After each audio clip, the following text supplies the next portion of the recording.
What's up, my dudes?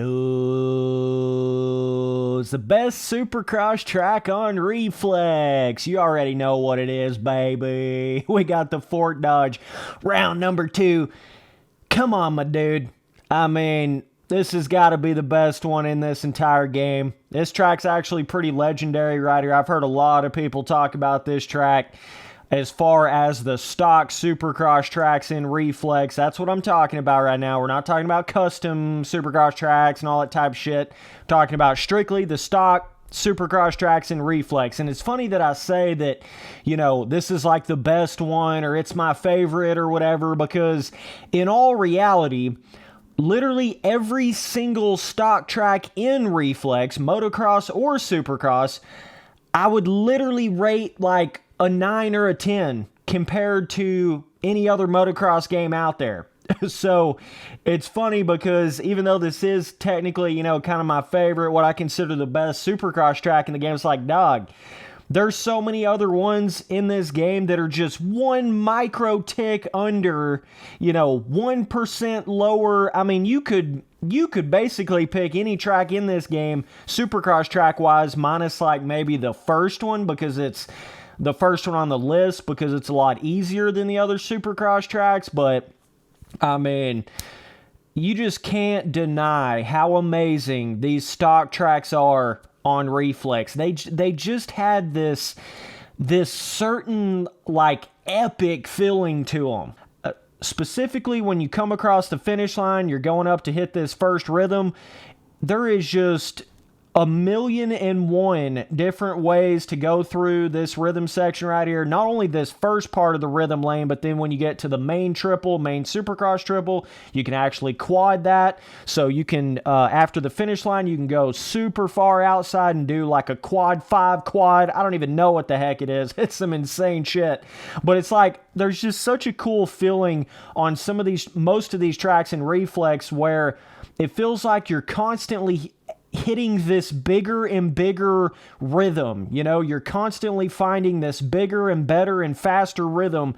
And that's what's so fun about Reflex and what really gives it that replayability, because it's, you know, it's not trying to be so one-to-one scaling. It's not trying to be so hit the exact same rhythm every single lap, you know, and you learn the entire track in 2.5 seconds. Like, it really feels like that track learning progression. I mean, I've rode literally tens of thousands of laps on this track before in my entire lifetime of playing Reflex, and it's still fun. It's still fun, still feels like I'm learning different ways to hit different parts of the track and sweeping certain corners tighter to still try to hit a certain rhythm, or trying to scrub a certain triple jump to get the right momentum to hit this other jump and all this other shit. It's just like, when you combine the absolute legendary physics of Reflex with the legendary stock track designs of Reflex, it just creates the perfect harmony of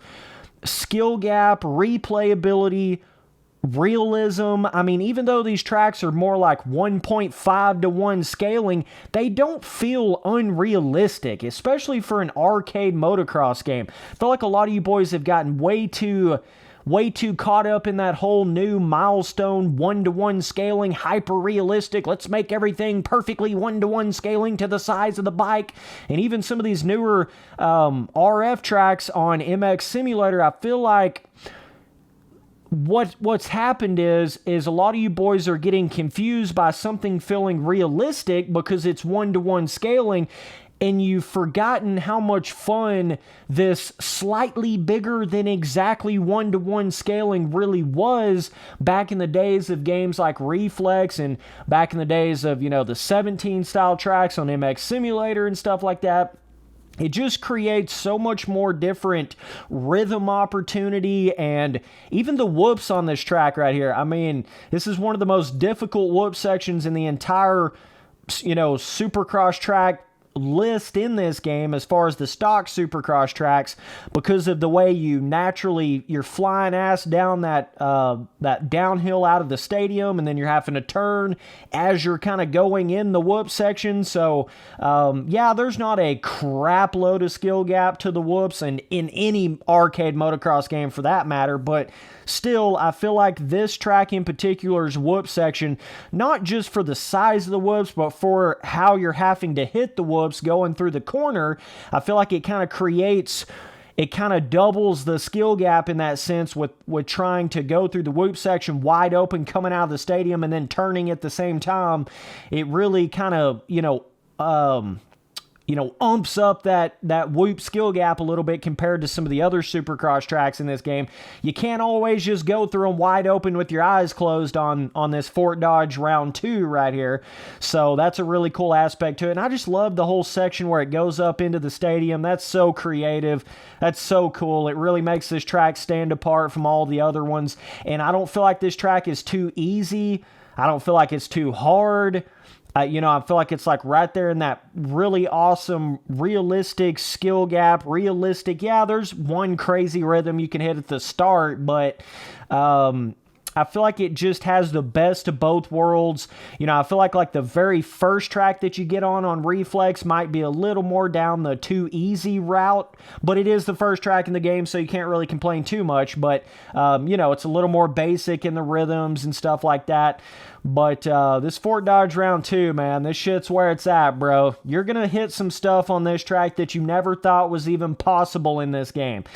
If you ride on this track enough, right? Like, you're going to do some things on this track that's just unbelievable with the way that you kind of cut some of these corners depending on how much terrain deformation you have on the track and how much you can rail some of these ruts and how you can sometimes it's not always hitting the biggest rhythm. The biggest rhythm is not always the fastest rhythm, so you can find all these cool little smaller roll scrub to the inside type lines and shit that you can hit, and really makes you go through some of these sections really fast. And you got the cool kind of more flat tracking area up inside of the stands.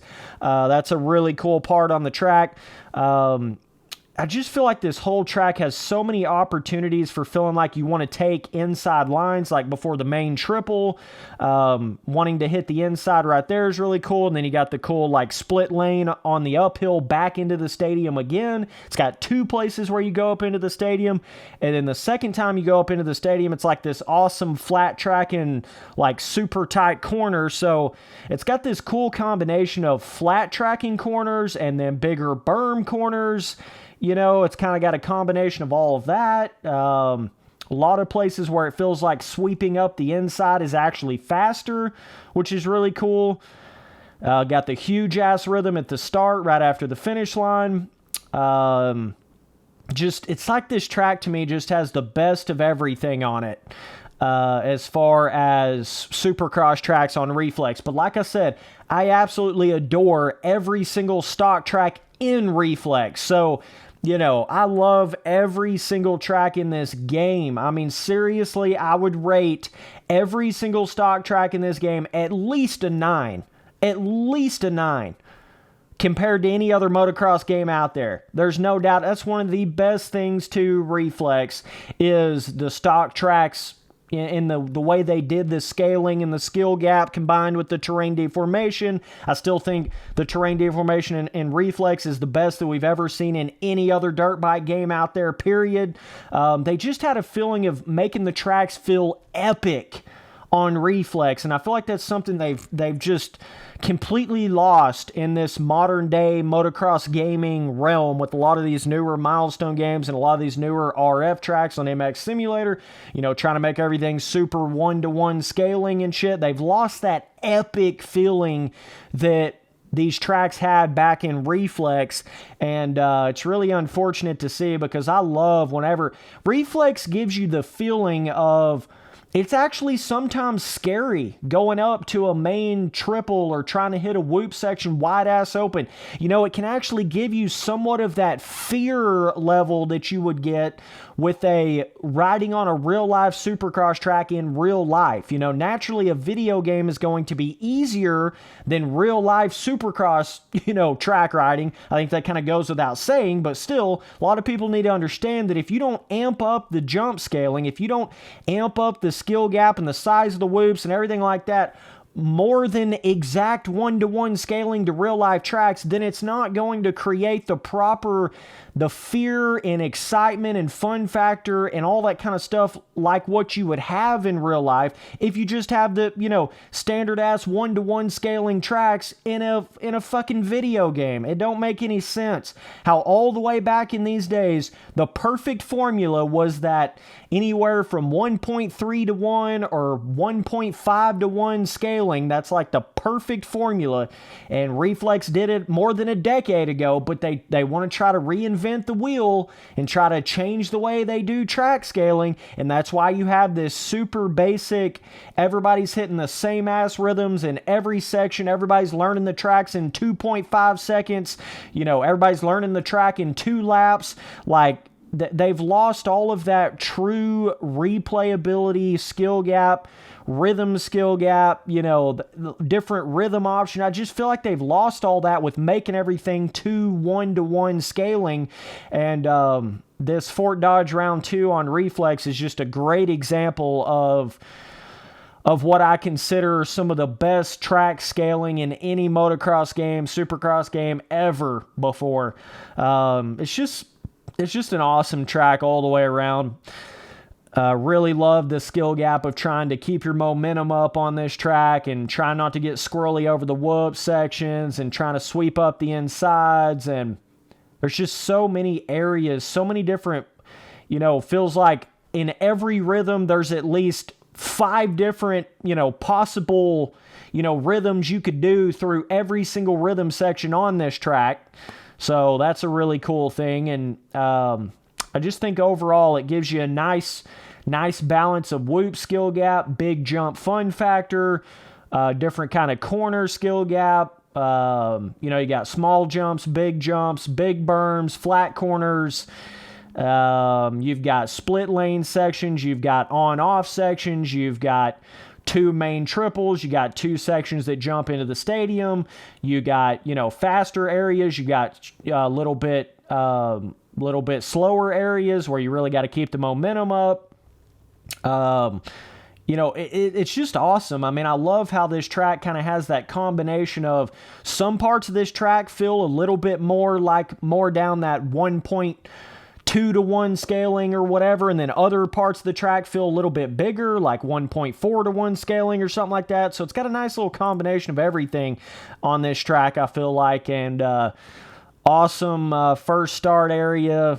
I mean, just everything about it. I feel like this track really embraces the epicness of Reflex stock tracks. You know, it really embraces that whole thing, and it really explains where I feel like they're going wrong with a lot of these newer arcade motocross game track designs. And it's not like this track feels unrealistic, right? Like, it's still completely in that realism realm. I mean, yeah, like if you're super used to those one-to-one scaling type track designs in some of these newer milestone games, yeah, this is going to feel a little bit like, whoa, you're getting some airtime. Whoa, you're jumping big on these main triples, or whoa, that was a big rhythm or whatever. But once you get back into the vibe of Reflex, you get back used to this shit, this feels just as realistic as anything else does. It really does, and it feels like it just fits the game better. I feel like it fits these motocross games better to have the tracks a little bit wider than they would be in real life, a little bit bigger jump rhythms than they would be in real life, a little bit bigger whoops than you would have in real life, a little bit bigger berms than you would have in real life, right? It's like you got to amp everything up to compensate for how much harder real life Supercross is, versus playing a video game. You got to compensate for that. You got to make everything a little bit bigger, a little bit more difficult to give you the proper fun factor and fear in scaling to feel like you're on an actual, legit pro Supercross track in a video game. But either way, appreciate you. And not only that, let me explain another thing. In the big whoop section on this track, they actually have like a varied height to the width of the whoops. So you've got some parts of the whoops, it's got this natural little higher, divot on it than the other parts of the whoops. It's not just like the exact same whoop size all the way through. And there's multiple faces on the jump faces on this track where it does that same thing as well, where the jump face is a little taller to the left than it is to the right, or it has like a little pre-made kicker type vibe on the jump face, with just so much character to the way that they made these stock tracks on Reflex. Even though there's not a ton of pre-made ruts or whatever, there's so much character in the jump faces. And when you start to get the amazing terrain deformation of Reflex going, it just adds to it. It just adds to the game tenfold. So either way, appreciate you guys watching all the videos. Later, dudes.